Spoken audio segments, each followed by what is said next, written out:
conflicts that we have around the world, and we're going to focus on Azerbaijan and the Nagaro Karabakh. So it all started in 1924, as we see here, and the Soviet Union is in power, and they are spreading the communism everywhere, and they're dividing territories into little places so they can have easy control over them. And one of the places they created was Nagaro Karabakh, and this place is right there. And something important to note is this place is 94% Armenian, but it doesn't touch Armenia that we have right there. It's like, we have to think that Nagaro Karabakh and Azerbaijan, they don't like each other, like, at all, and creating this place was a very bad idea. So in 1988, Nagaro Karabakh proclaims their intention of joining back with Armenia because their population is like 94% Armenians, and like, we want to go back, and this creates the Karabakh movement, which includes a lot of protests. And this is the starting domino for the rest of the argument, the conflict, the rest of it. And their conflict goes back, like, way back to their ethnic times. And it's in their blood that the Armenians and the Azerbaijanis hate each other, so they directly went into war, like, no questions asked. They immediately fought themselves because they already hated themselves with each other for a long time. In 2016, war erupted for 4 days. It's because the Azerbaijanis wanted to claim land in Nagaro Karabakh, and they wanted their people to settle in that region. But war mostly happened along this line here on the border, and that's like the worst part of it. And about 7,000 casualties occurred, including civilian lives, which is like wrong for civil rights and everything.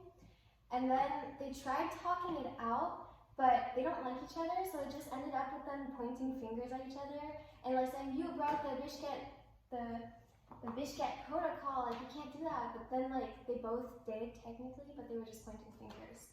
But then because of this, like, yeah, they go back to tensions, and like, nothing's going really well until 2020. Armenia is trying to take this little area here, the little blue part, where like Azerbaijan is also trying to keep them out and claim like the land.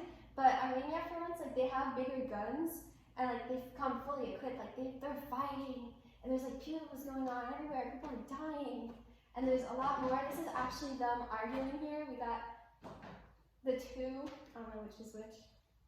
And because of this, there's a bunch of different people that try to get involved. There's the UN, there's USA, Russia, and France that all get involved. And they're like, you guys have to stop fighting, but like, they fail a lot, like a lot of failed attempts, like, I swear. Until Russia comes along on November 9th, and they actually, like, they get an agreement where the Armenia get the Lachin corridor, the little red part here, and because of this, Azerbaijan gets to get some of the Nagaro Karabakh's land, like these little blue parts here, and that's the Lachin corridor. But the thing is, like, there's a lot of tension. Like, Azerbaijan and Armenia still don't like each other, and they had to make the Minsk group, right? And basically all they do is they try to get the people to stop like arguing, and they create a lot of ceasefires, but at the end of the day, like, the two sides still ignore the ceasefires, which isn't that good. Okay. In 2022, September 13th, Azerbaijan invades Armenia. They're blowing stuff up. They're attacking all these little towns. It sucks. Killing civilians, being bad boys. They're attacking all these areas near the border and trying to settle there and take Armenia's lands, kind of as payback for all that stuff with helping Nagaro Karabakh, because this is the first conflict where Azerbaijan is specifically targeting Armenia, the country, and not just the Armenian people in Nagaro Karabakh. Okay. Human rights violations. We don't like this. Everybody's upset. But Russia comes in and they make a truce. Again, it's always Russia making these truces, but nobody cares. They break the truce immediately, like all the other truces. And at this point on the internet, people are still getting mad that it's breaking the original truce, like that protocol thing. I think we're past that, okay? A nice border violation by these protesters in the Luchen corridor, they're environmentalists getting mad about abuse of materials in the area of Nagaro Karabakh. But they're not real protesters. Not real protesters. They're all blocking Armenia from Nagaro Karabakh because they're plants from the government to block everything.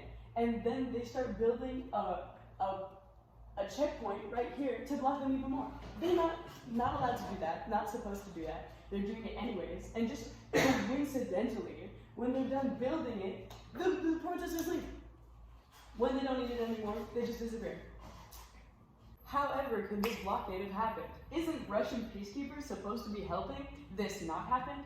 Well, no, because Russia switched sides. Bad Putin. Yeah. How rude of them. And this gives Armenia the confidence to invade Nagaro Karabakh again.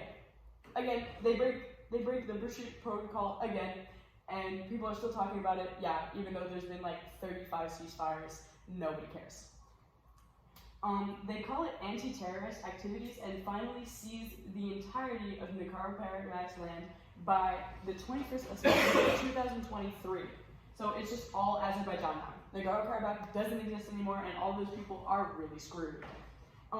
But this makes protests break out in Armenia because everybody's super pissed. Like, how could this happen? And they're getting all mad at their prime minister, Nikol Pashinyan,